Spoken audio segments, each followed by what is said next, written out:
Everyone, welcome to my another new blog and আমি স্বরূপ। আমার চ্যানেলের নাম স্বরূপ অফিসিয়াল। চাইলে আমার চ্যানেলটি সাবস্ক্রাইব করতে পারেন।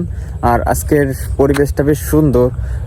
আর আমাদের পূজা ছিল, যার কারণে আমরা বের হতে পারি নাই, অনেক দিন ভিডিও ছাড়া হয় না। আর আজকে বের হয়ে গেছি, আর পরিবেশটা বেশ সুন্দর। এখন বাজে অলমোস্ট তিনটার সময়, কিন্তু আর কি আকাশে মেঘ লেগে আছে, যার কারণে পরিবেশটা বেশ সুন্দর লাগতেছে। আর চারিদিকে শুধুই ধান ক্ষেত, মাঠ শুধু ধান আর ধান, যার কারণে বেশ ভালো লাগতেছে। আর সেটা হাওয়া দিচ্ছে, আর পরিবেশটাও বেশ সুন্দর। আজকে অনেকদিন ভিডিও ছাড়া হয় না, আর কি পূজার ঝামেলা ছিল, যার কারণে ভিডিও ছাড়তে পারি নাই। আর অনেকদিন পরে ঘুরতে বের হয়েছি, ঠিক আছে, যার কারণে পরিবেশটা বেশ ভালোই লাগতেছে। আর চারিদিকে মেঘ লেগে আছে।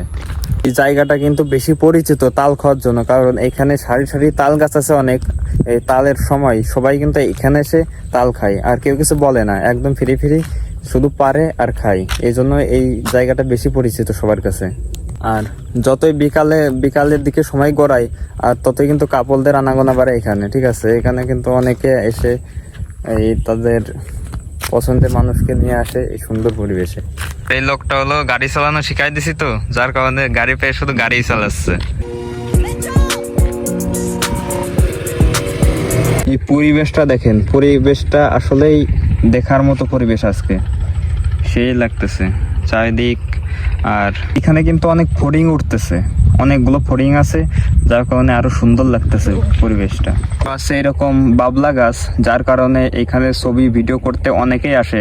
অনেকেই বড় বড় বাইক, তারপরে প্রাইভেট কার, অনেকেই আসে এখানে ভিডিও ছবি করতে। আর আছে এরকম এই ছোট ছোট পুকুর, যেখানে কিন্তু অনেক মাছ দেখতেছেন যে মাছ নড়তেছে। আর এখানে কাঠামো তো দিয়ে রাখছে, কিছুদিন পরে জল যখন কমে যায় তখন মাছ মারবে এখান থেকে। ভিডিওটি এখানেই শেষ করছি। ভিডিওটি ভালো লেগে থাকলে আমার একটি লাইক দিতে পারেন, আর চাইলে আমার চ্যানেলটি সাবস্ক্রাইব করতে পারেন। তো ধন্যবাদ সবাইকে, দেখা হবে পরের ভিডিওতে।